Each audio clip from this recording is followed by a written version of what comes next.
Hi folks! I wanted to do another little video. This is just a review because we are reviewing now till the end of the year and I want to make sure that we are all good to go. So today is a practice and we are focusing on adding and subtracting fractions. There we go, adding and subtracting fractions. Don't mind me today.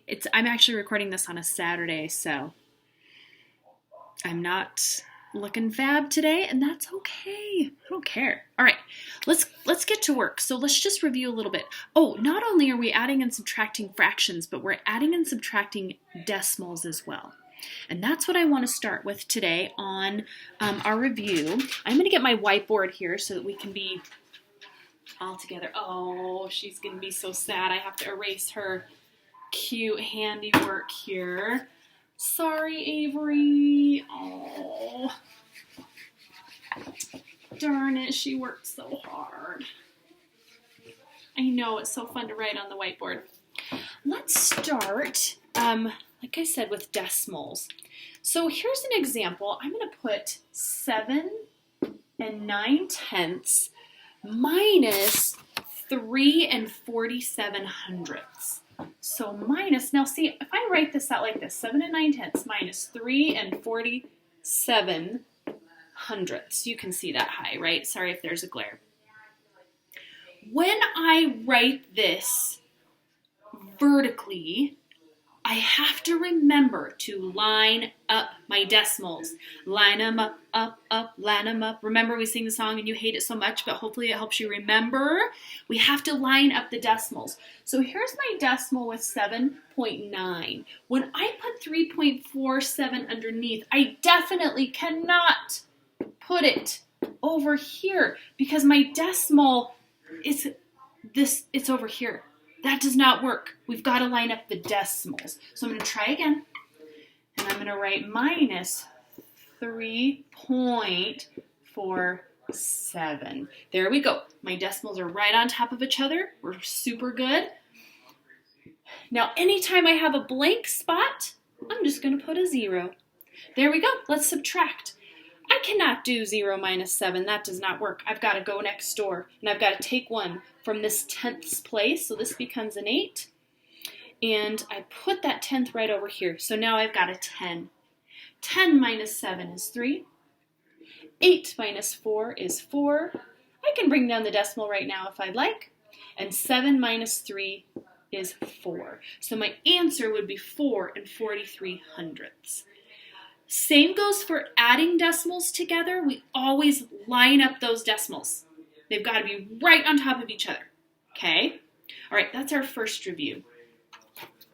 If you are a little bit lost, I want you to rewind and watch this whole part again so that you can get it. If you need any more help, let me know.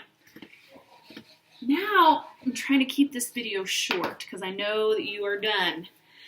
So that's okay. All right, let's talk about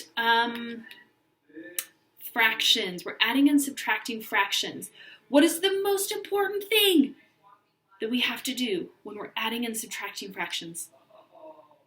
Same denominator, right? And we also call that a common denominator. Common, if we have something in common, it means that it's the same. So I'm going to write that right at the top here. Common denominator.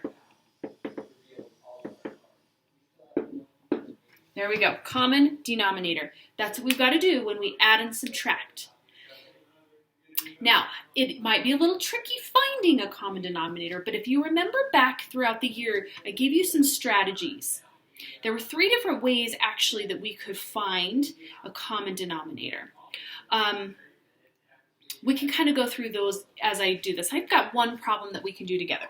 We're going to do 2 9/10 plus 6 1/3.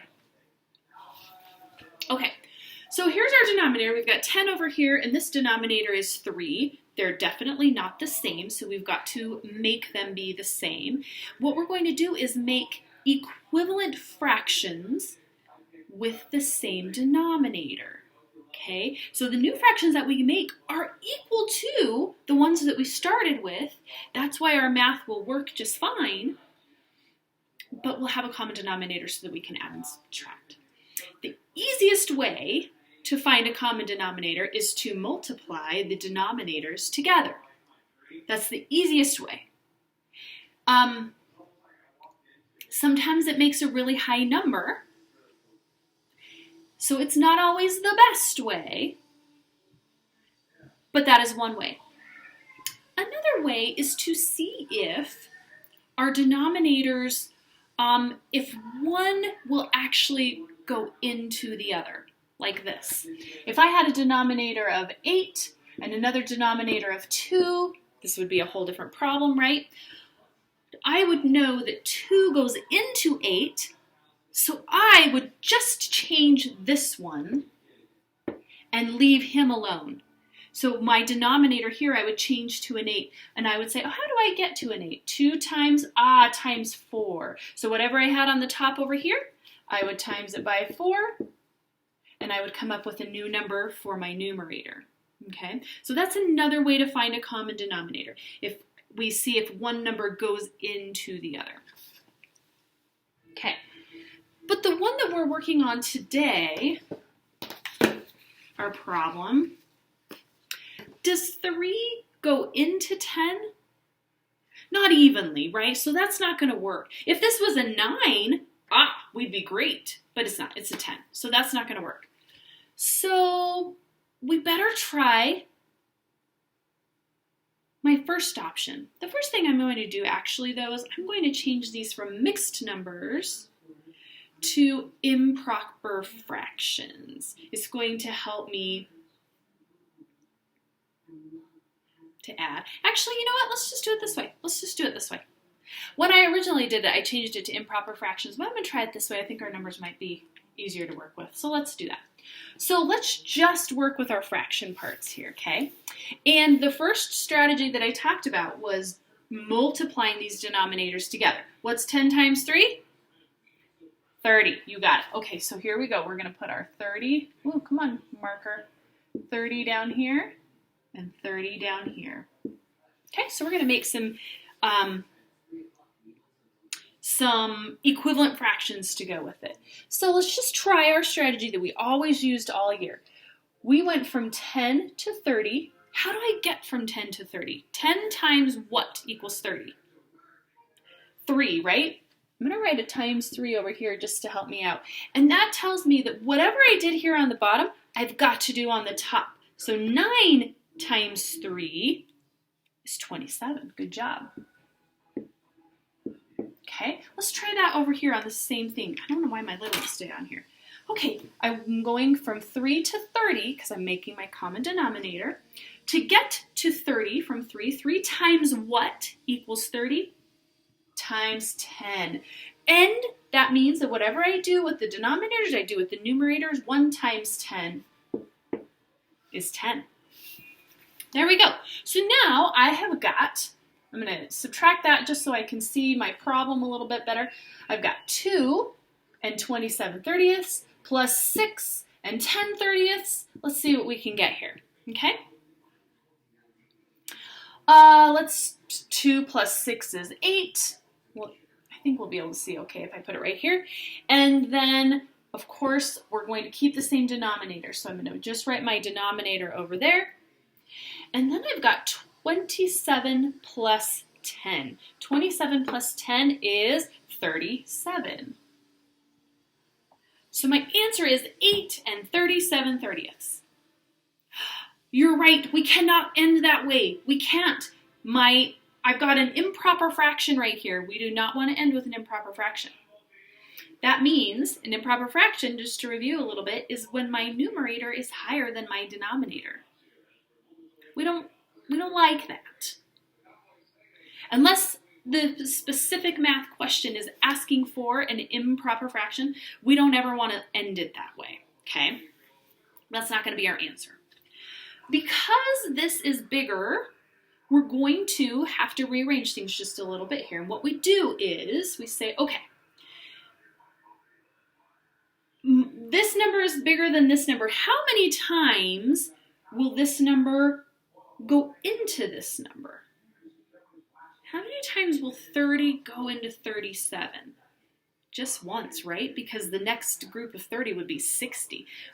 30 goes into 37 one time. So I can take out one whole 30, right? I could take out 30 30ths. Can you see that?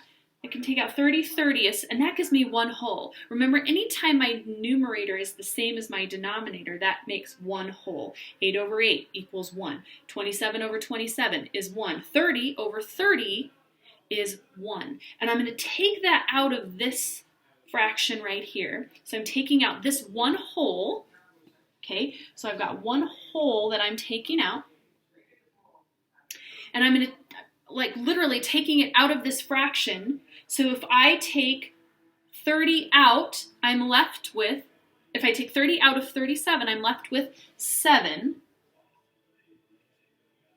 and 30ths. Okay, now this extra 1 that I took out, I'm going to put it with my other whole number, right? It's a whole number, so I'm going to keep these together. 8 plus 1 is 9. So my answer to this fraction addition problem is 9 7/30. Okay? Ooh, I hope you're with me. I hope this is just a review. If you're learning it for the first time, I hope you got it. I hope you got it. 9 7/30. Okay.